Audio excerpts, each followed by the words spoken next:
before you buy a product? Guys, we're on a student budget. So Price point. If it's definitely up there, I'm not even looking at it. It's fine. If you're saying it's gonna do this with my hair, but it's this big and it's 400, I'm not there anymore. So no. So I think the first thing would be price. And maybe Stay on your lane. Stay in your lane. What else, ladies? I actually like coconut oil in all of my products. Like So coconut the oil and actual shea butter and everything. Like I look at that.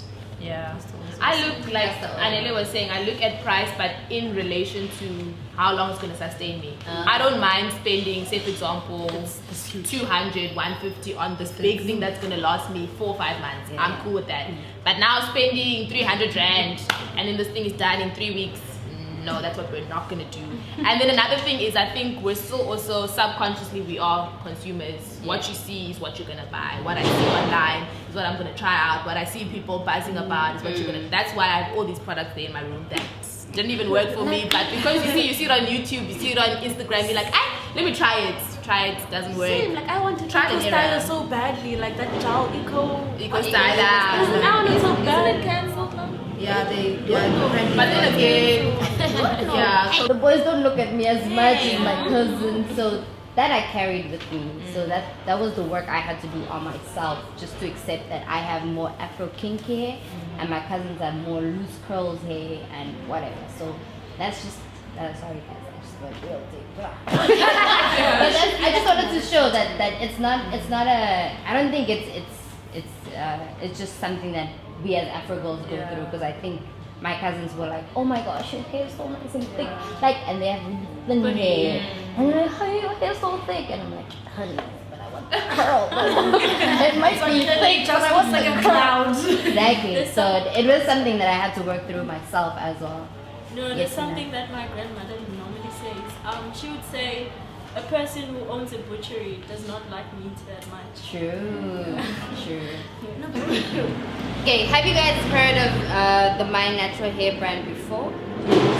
All of you before? Yeah. You haven't heard about it before? Yourself? Before? No. So everyone knows it now. Yeah. Very familiar with it. Yes. Okay, so that's basically all the questions. But I think, is there anything else that anyone wants to mention just on natural hair and how y'all feel as Born Frees with this natural hair? Yes. I just want to mention that this platform, like, we need more talks and engagement like this. Like, I feel like a lot of us here will speak about it, but it's like, okay, whatever. But like getting different opinions from different types of people, because like if you speak to it about it with your friends, they usually have the same opinion. So like you don't really learn much. But like when you get together, it's like, different natural sisters. Yeah. You get to learn, this and that. So thanks, My Natural Hair, for the platform. I actually want to ask, so how do you guys deal with negativity around like natural hair? I negativity them back.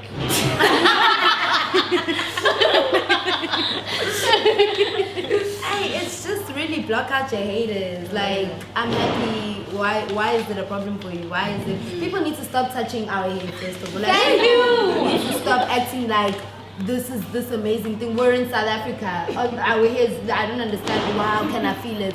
No, first of all, stop touching my hair. Secondly, I know it's lit. I know it's Imagine combing so much for someone to be groping your hair and making holes. Got the hair.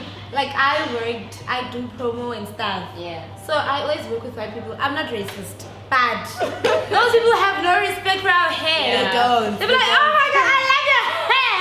It's like, yo, do you know? If only you knew. You're gonna lose shape.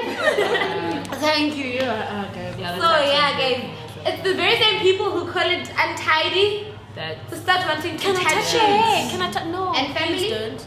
And friends? Like family is, I don't relate because everyone's like this and we know the struggle. Okay, so everyone understands. But those of you who have family members who still No. My mom, when I cut my hair, she said, my child, what did you do? You made a mistake. I told you don't do this thing. You see it on TV. I feel like it's more of a conditioning thing. Like for her, it was just a natural. But now when I wear natural, now my mom wear natural, my little sister wear natural. I feel like it's just a thing. Like we need to now bring the movement, keep it going. Because honestly, our parents, I feel like it wasn't their thing. So this is our thing that we're gonna pass down. Because my mom really, she didn't understand why you cutting your hair. Just go relax your hair. why do you want it like this? It's so difficult to work with. And also I feel like another thing is we also need to, I make sure that if I see a little girl, anyway, if you're rocking natural hair, I'm gonna compliment you until you start laughing. Because these kids always, these kids are told at creches, and even though their parents themselves are instilling it in them that this is beautiful, at creche you're still told, you know,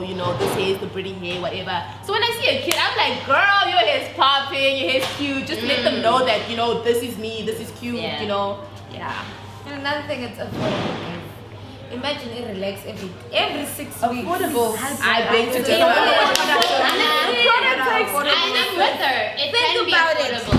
If you are broke with relax, where are you going? You're gonna look broke. You're gonna Even sunflower oil. Yeah, the thing is with Afro, you can use olive oil mix with coconut oil, avocado, castor oil, eggs, and I don't know what, but it works.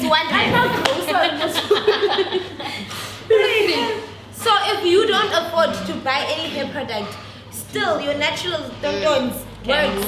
The coconut oil that is in the kitchen, you can just have it.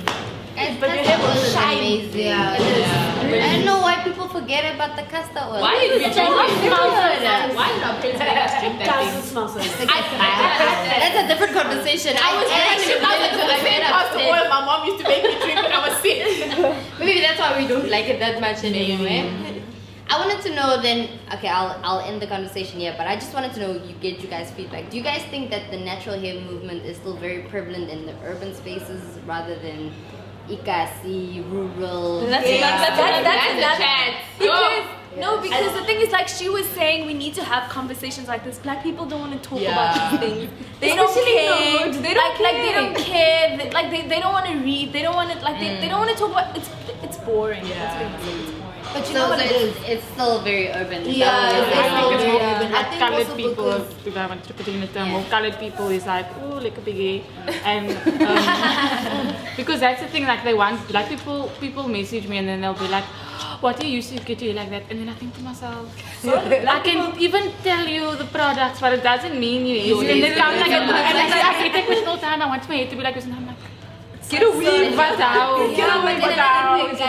When some people with relaxed hair think Afro, they're like, if I'm gonna go natural, it better look like that. Right?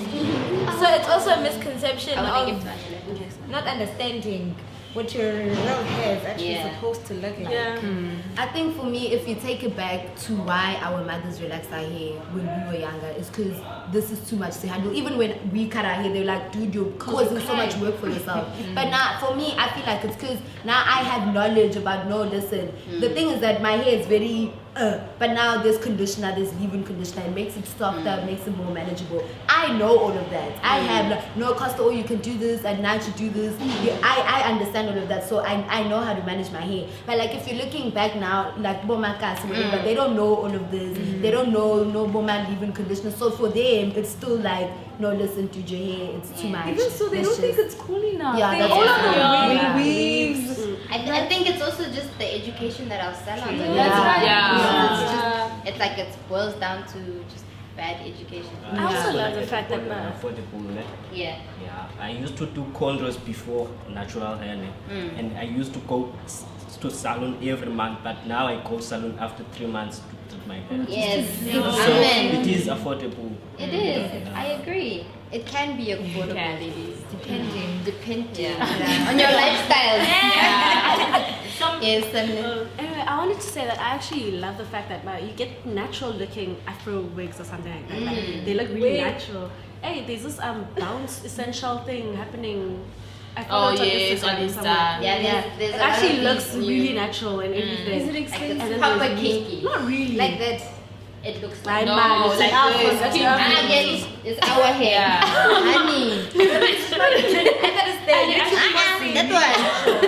Yeah, it looks very It looks natural. really natural, and then I actually love the fact that people went like ahead and did that instead of just like straight leaving it. Yeah, because see, I'm you're not enhancing, you're changing because it doesn't match your hair. Yeah, it's like putting on a light skin foundation. Yeah. I went from being black to being Indian. People at the taxi rank were like looking at me like I'm an Indian.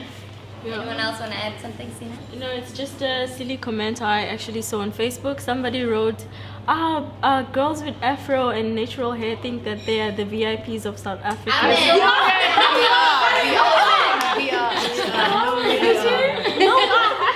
But we are.